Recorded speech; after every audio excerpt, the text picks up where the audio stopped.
it feel to win your first NXT championship? Awesome. Epic. I mean, all the positive words you could think of. You know, like this has been the goal, like to get to WWE and win a championship in the WWE. It's surreal. I mean, I still find it hard to believe certain days. Like, is this for real? Am I really living this life? It's awesome. I mean, like I said, all the positive words. It still comes in waves because like I said, I kind of like think it's not real. It's not happening. You know, it's one of those things where you think you're in a dream. And then I look at the championship and I'm like, no, that's me. You know, it's cool. It's very cool. Well, you certainly earned it in that ladder match. What was the level of pain you experienced in that match? You know, during the match, I mean, it was painful, but nothing more than any other match. Now, after the match, that was a different story. Just because, like, I had never been in a ladder match before. And then this high-profile match on a historic TakeOver 30 during unprecedented times for a champ. You know, it was a lot of stuff combined that just I was nervous, excited.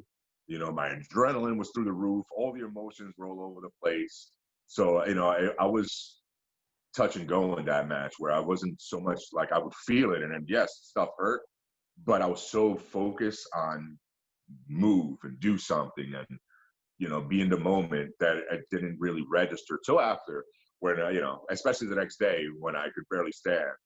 Luckily, I spent extra time in a hot tub. That helps, but yeah, it was painful. Well, let's talk about that hot tub moment. So whose idea was that for you to celebrate in that unique, kind of iconic way, shall we say? So it was a combination. The idea of me being in a hot tub was mine. I had it planned out differently in my head, and it wasn't even like I didn't have a specific time. It was a couple weeks before that I had a conversation with Hunter, pitching him an idea for me to be in a hot tub. More like in a limo or something that has a hot tub, showing up or leaving the venue. Like it was something cool, like, and he liked the idea. And he was like, oh, we'll come up with something. And then they went and built me a hot tub, which was so cool. You know, I couldn't believe that they built a deck and everything just to tear it down after I was done with it. Really? They didn't keep it? I mean, I don't know where the hot tub is, but yeah, the deck, they built it like the day up, apparently.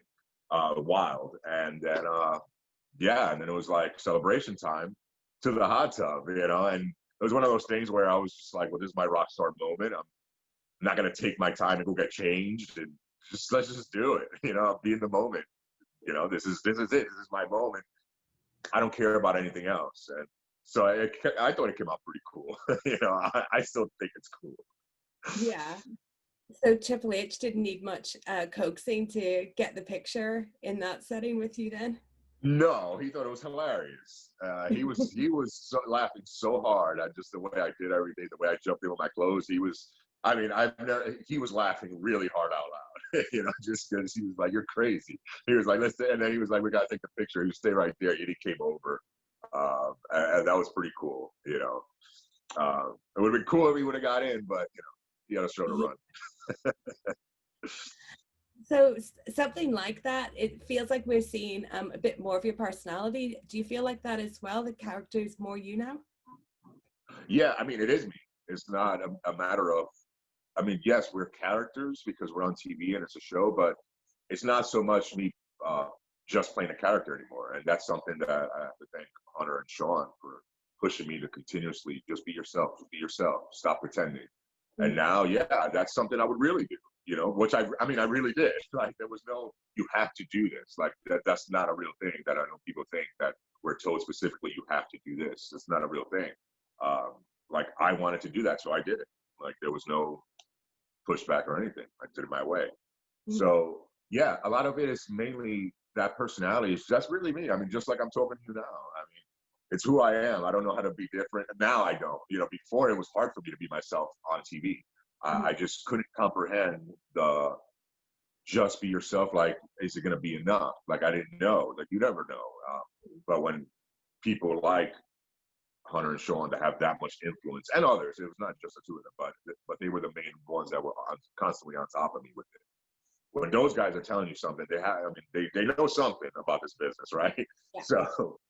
So I kept on working at it and working at it and working at it until finally I figured it out. It was just one day it just clicked, and it was just like, oh, I don't have to do anything. I could just do nothing, or just whatever comes to mind, and react this way, or laugh if I think something's funny. It's okay. And little things like that is what changed, where I would try to be too serious at times, and it was like, well, why? If it's funny, just laugh. And I think now that's all I do. Now I kind of, not that I don't care, because I care very much, but I have more of a relaxed attitude as far as caring so much about being perfect. I don't need to be perfect, and so far so good. It's working. And your style is pretty unique as well. Like, who influences that? Oh, there's so many. So I used to practice martial arts first. I was a fighter before I was a pro wrestler. And then, so I obviously combined that. And then I have so many influences, whether it's my swag or my clothes. It comes from a lot of movies and music. And then in-ring style, as far as I just take a little bit from different great superstars and what worked for them. But I won't take everything. I'll just take a little bit that I think can pertain to me. A little bit from Undertaker, a little bit from Scott Hall, a little bit from Sting, a little bit from Shawn, Hunter. All my favorites of all time: Rock, Austin, like everybody. I'll just take a little bit to kind of create this hybrid of what I believe can be me. Where it's not just I can wrestle with people, I can grapple. I showed that a little bit with Thatcher. I can strike with the best of them. That's my main game. And I could also fly a little bit, so I kind of combined a little bit of every style to kind of create this hybrid version, because I know I'm a taller guy. So it's still, although there's more these days, it's still unique. But I don't want to ever be labeled as just one thing. That was the one thing. Even the big guy moniker, I hate it. I'd rather just be a guy, or the guy, instead of, oh, he's that type of guy. No, I don't like the type. I like I said, I'd rather be called a hybrid, a new school hybrid of everything encompassed into one, as far as like all the best and my favorites of all time. And you mentioned the Undertaker there, and we saw you meet him in the last ride. What was that like, and what did you learn from him? Oof. He's the reason why I got into this business. As a kid watching wrestling, I remember my memory shot maybe a lot for a lot of reasons, but the one specific thing that I would never forget was watching him in The Ultimate Warrior in the funeral parlor segment. I was, I don't know, 8 or 9 years old, living in Puerto Rico, and that moment I was like, this is what I want to do with my life. I don't know why, but it was just like this idea of being a superhero or supervillain. It's just so cool, because I'm a big into comics as well. So the idea I could be that, for real, like that intrigued me. So I met him in 1999, and I choked big time. I couldn't even speak to him. I was just starstruck. How old were you? In 1999, I was a teenager. Right. I can't remember how old I was, but yeah, I was a teenager. But I was just like, it's my first like actual hero that I met. And oh man, it was crazy. And then all these years later to meet him again in a different atmosphere. Now I'm in the business and working for the company. It was awesome. And then I got to, they didn't show it on the last ride, but I actually got to spend a little bit of ring time with him. Incredible amount of knowledge that guy has. I mean, obviously you would figure that, because he's a legend. He's the Undertaker, one of the greatest character of all time. But besides that, it's just little things. It's just the way he speaks, and just everybody could say the same thing, but not word it the same. His wording is so crystal clear. I loved every second I got, and I picked his brain for a little bit. And it was just little things where he's not one of those that, like, I know a lot of legends don't appreciate, or not that they don't appreciate, but they're not big fans of the new style of the new up-and-comer, or let's say even NXT style. He's cool with it, just like Shawn and Hunter are, but he was more focused on how to make what you do the best way possible. Not change you, but just do it in the best way possible that makes sense here in this company. And then him explaining stuff to me while watching my matches back with him, which was also super cool. So now he's seen me wrestle. I just, a lot of things that are just like the little kid inside of me is freaking out. It's so cool. But yeah, I cherish that time. That was once in a lifetime, obviously, because it was the first time. And wild. It's just wild, like that I get to, that I'm one of the fortunate ones that I get to be living this life at the moment, especially during these crazy times. I'm extremely fortunate and extremely humbled and happy about it. And just to wrap up, like I can't not ask you about, you've mentioned before about your dad beat Chuck Norris.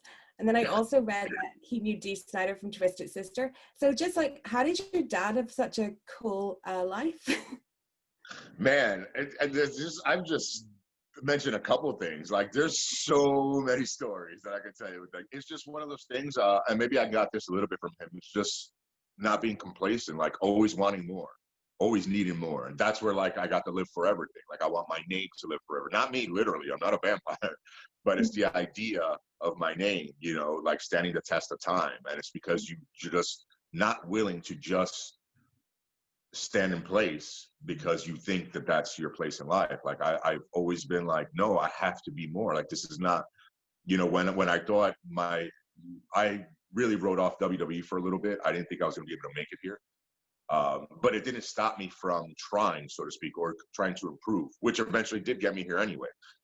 So I think it was Dad. Like he's just one of those people, which I probably got it from him, which is Dad, which is unwilling to just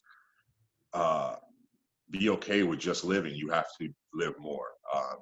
And then the deal with Chuck Norris, yeah, like that was, like I said, it was something that I heard from not just him, it was from other martial artists that were around in that era, 70s, and it was before Norris was even a name. But they were like, yeah, that they had an exhibition fight, and that it wasn't meant to have a winner. But they all said that if there was one by points or whatever, my father landed way more strikes. He kind of, he outperformed him, outfought him, so he would have won the fight in that sense. But again, it's all legend because there's no video or anything, and I don't have a picture to prove it, but it's just stories that I've heard from different people. And I mentioned it one time, forget it, because it is a cool story. Yeah. Chuck Norris, like, that's cool. Absolutely. Well, thank you so much for your time, Damian, and good luck with everything. Appreciate it. My pleasure.